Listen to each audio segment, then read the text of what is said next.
우리가 인생을 비유한 많은 표현들이 있잖아요.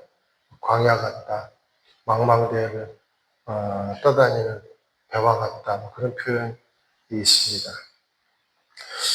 그 중에서 우리 인생이 아마 항해가 아닐까라는 생각이 들었습니다.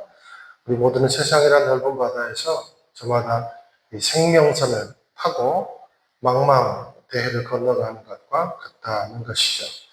바다를 건너갈 때 가장 위험한 것이 뭡니까? 길을 잃어버린 겁니다. 표류라고 하는 겁니다. 인생이란 바다에서도요, 표류가 가장 위험합니다. 우리가 가끔씩 바닷가를 걷다 보면 우리 부초라는 걸 만나잖아요.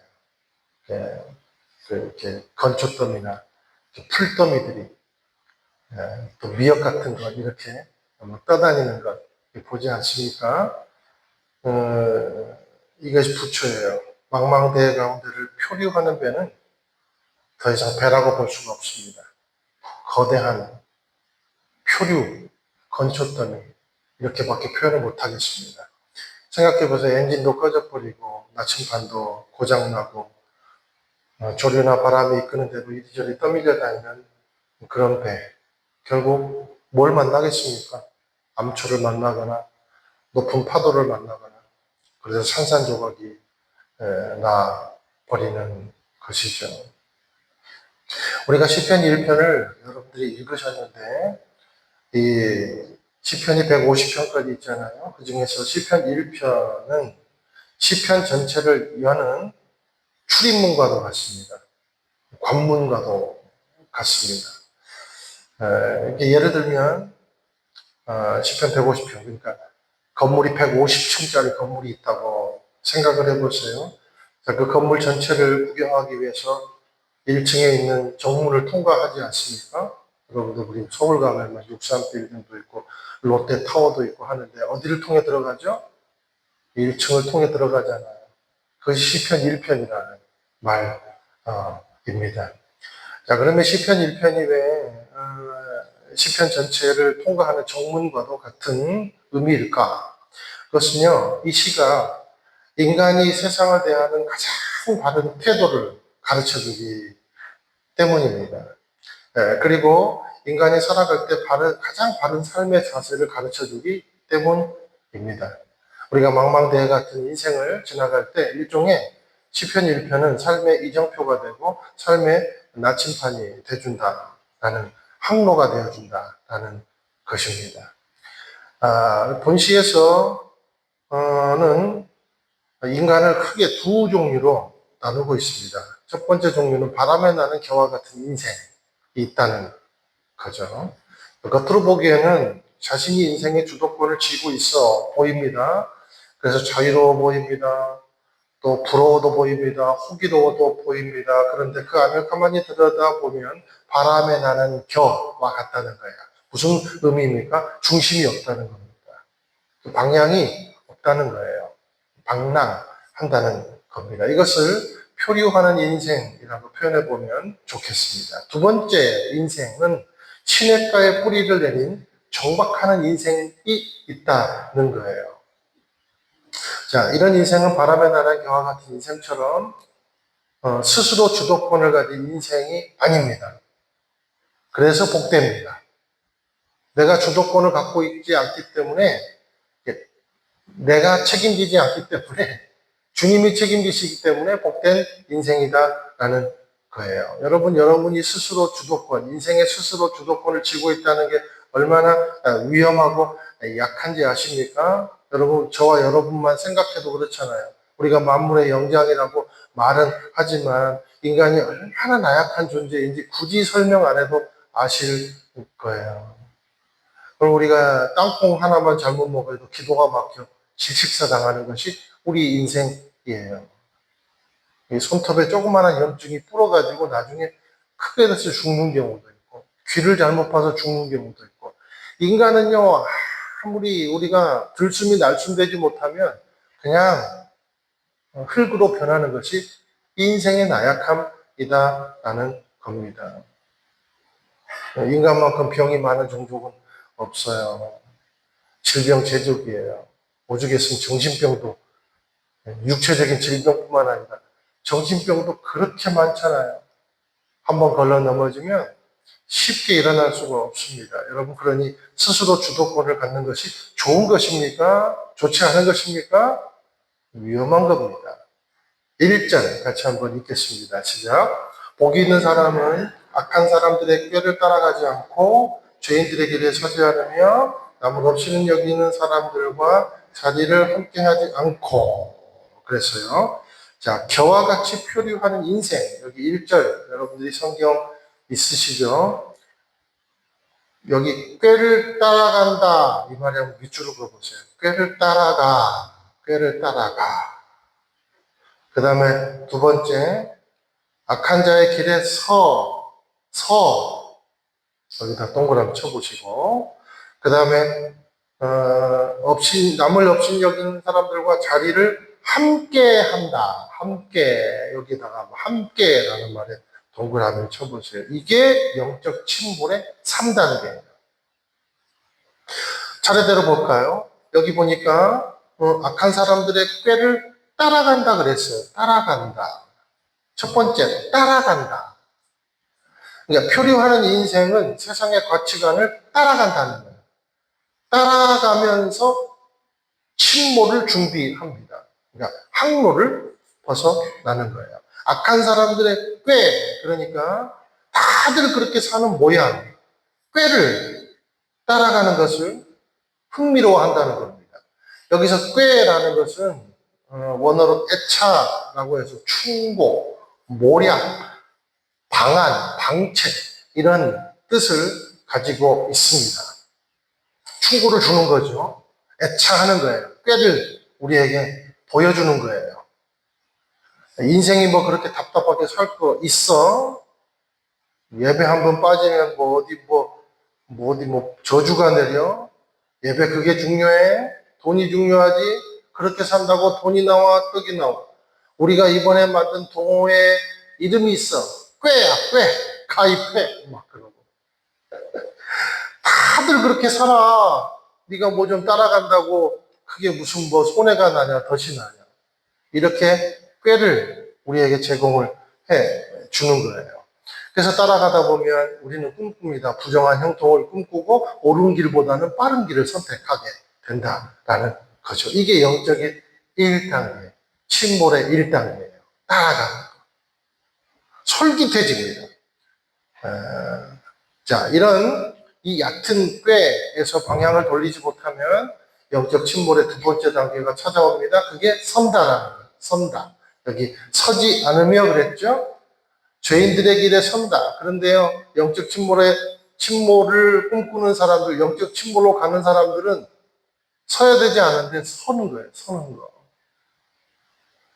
죄인들의 길에 꾀를 따라가다 보니까 죄인들의 길에 이제 나란히 딱 이제 있는 것입니다. 죄인들의 길에 함께 편승이 되는 겁니다. 습관이 되어 버리는 겁니다. 그러면 바로 영적인 침몰의 3단계가 찾아오는 거예요. 그게 자리에 앉는 겁니다. 함께 한다는 거예요. 함께 한다. 자리에 앉는다. 자, 함께 하더니 이제는 오만한 자들의 자리에 자리를 같이 틀고 앉는 거예요. 여기서 오만한 자, 이 말은 영어로, 그 원어로 루츠라고 해서 뭘 뜻하냐면, 오만한 자가 뜻하는 게 입을 이렇게 막 삐죽거리는 그 모양을 나타내요. 입을 삐죽삐죽삐죽거리는 그런 모양이에요. 이 입을 삐죽거린단 말이 무슨 말입니까? 조롱한다는 거예요. 누구를 조롱할까요? 하나님을 조롱하는 거예요. 진리를 조롱하는 거예요. 진리를 가지고 놀려고 하는 거예요. 그리고 믿는 사람들을 비웃는 거예요. 그 결과가 뭡니까? 5절입니다. 악인들은 심판을 견디지 못한다. 침몰의 3단계. 끝이에요.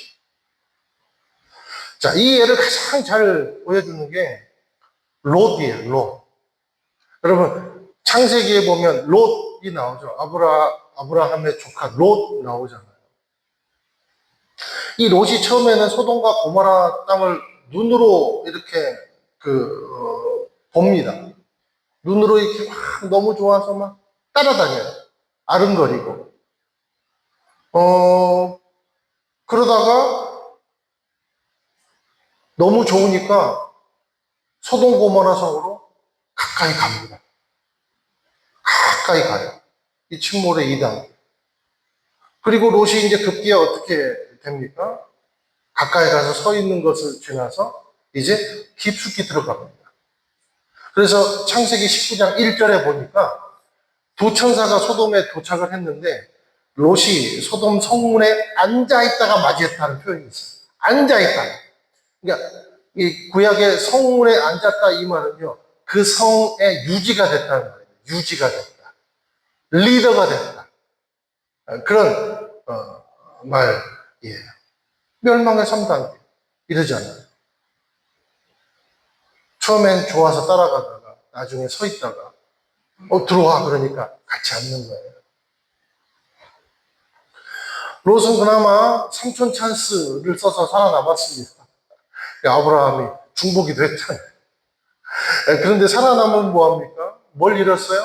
아내도 잃고 재산도 잃고 그리고 어디 사냐면 산속 동굴에 삽니다. 딸 둘과 함께. 그리고 나서 이상한 짓 해가지고 난 게 모압과 암몬 자손들이에요. 표류의 결과라는 거, 표류의 결과. 저 여러분이 이 영적 침몰의 3단계를 잘 기억하고 되새겨서 우리 인생의 표류를 경험하는 오류를 범치 않게 되기를 예수님의 이름으로 축원을 드립니다. 4절 한번 읽어보실게요. 시작. 악인은 그렇지 않으니 그저 바람에 날려가는 겨와 같도다. 바람에 날려가는 무슨 의미입니까? 방향이 없는 거예요. 표류하는 인생의 중심에는 방향이 없어요. 그러니까 중심이 없어요. 지도도 없고 항로도 없어요. 그래서 가볍습니다. 바람이 조금만 불어도 날아가 버립니다. 고통스럽습니다. 자기가 어디로 가는지도 모릅니다. 세상의 트렌드, 사람들의 평가, 경제적인 위기, 그리고 정신적인 압박이라는 바람이 불어올 때마다 겨처럼 요동치는 거예요. 혹시 우리도 그렇지 않습니까? 코리텐 붐이라는 분이 이런 말을 했어요. 당신이 세상을 바라보면 고통스러울 것입니다. 당신이 자신을 바라보면 절망스러울 것입니다. 그러나 당신이 하나님을 바라보면 당신은 평안을 얻을 것입니다. 표류하는 인생은 누구를 주도권이 자기에게 있기 때문에 자신을 바라보고 세상을 바라보느라 정신이 없는 거예요. 그러니 절망이 찾아올 때 평안을 잃어버리고 결국엔 영적 침몰의 단계를 지나서 파산되는 그런 지경에 이르더라라는 겁니다. 사랑하는 여러분, 하나님이 없이 살면 안식도 없어요. 이거는 도식이에요. 공식이에요. 왜냐하면 하나님이 그렇게 만들어 놓으셨어요. 여러분들, 저와 여러분이 하나님을 찾을 수 있도록 하나님은 하나님 없이는 안식이 없게 이 죄인된 세상에 딱 그 구조를 남겨놓으셨어요. 그래야 하나님을 찾으니까. 그래서 성 어거스틴이 이런 말을 했습니다. 주여, 당신은 우리를 당신을 향해 살도록 지으셨으므로 우리 마음은 당신 안에 안식하기 전까지는 결코 쉴 곳이 없습니다. 결국 복이 있는 인생은 정박한 배처럼 인생처럼 안식이 있고 뭐가 있습니까? 열매가 있더라라는 거예요. 3절 같이 읽으실게요. 시작. 그는 시냇가에 심은 나무가 계절에 따라 열매를 맺고 그 잎이 시들지 않는 것처럼 하는 일마다 모두 잘 되리라. 할렐루야. 그러니까 복이 있는 인생에는요, 표류하는 일이 없다는 거예요. 마치 항구에 잘 정박한 배 같다는 거예요. 바람이 불면 조금은 흔들릴 수 있지만 그곳은 어디입니까? 하나님의 품이라는 안전, 하나님의 날개라는 안전한 공간 안에 있다는 겁니다. 그런데 그것을 여러분, 우리가 배가 항구에 도착하면 맨 먼저 하는 게 뭐예요? 닻을 내리잖아요. 말씀이라는 닻이 붙잡고 있는 거예요. 이런 인생들은. 마치 이 시편의 표현대로 시냇가에 심은 나무처럼 크고 작은 바람에 흔들릴 수 있지만 워낙 뿌리가 깊어가지고 무너지지 않는다라는 겁니다. 그런데 여기 보세요. 3절에 다시 그는 시냇가에 심은 이 말에 동그라미 쳐보세요. 이게 더 자세히 말하면 심겨진 그런 말입니다. 심겨진. 그래서 플랜티드라고 하잖아요. 우리가 표현하기를. 심겨진다는 말이에요. 가만히 생각해보면 나무 스스로가 그 시냇가를 찾아갔을까요? 무슨 나무에가 뭐 내비게이션이 달려가지고 저기 대한민국에서 제일 좋은 시냇가 찾아봐, 물가 찾아봐. 그렇게 해가지고 찾아가서 자리를 잡을 수는 없는 일이 아니겠습니까? 누가 이거 심어줬을까요? 농부가 심어준 겁니다. 풍족한 시냇가로 그렇게 나무를 갖다가 농부가 주인이 심어준 거예요. 그럼 주도권이 누구에게 있습니까? 하나님께 있는 거예요. 약속의 말씀에 있다라는 것입니다. 저와 여러분이 표류하는 인생으로 인생의 침몰의 3단계를 향해 가는 인생이었지만 하나님이 일방적으로 생명수 강가로 저와 여러분을 인도해 주셨어요. 그게 무엇입니까? 예수 그리스도의 대속의 사건이라는 겁니다. 일방적인 은혜를 우리가 받은 거예요. 이제 저와 여러분은 모든 만물을 창조하시고 다스리시는 하나님의 힘이 작동하는 거예요. 인간의 힘이 작동하는 것이 아니라 이제 저와 여러분의 인생에 무슨 힘이 작동해요?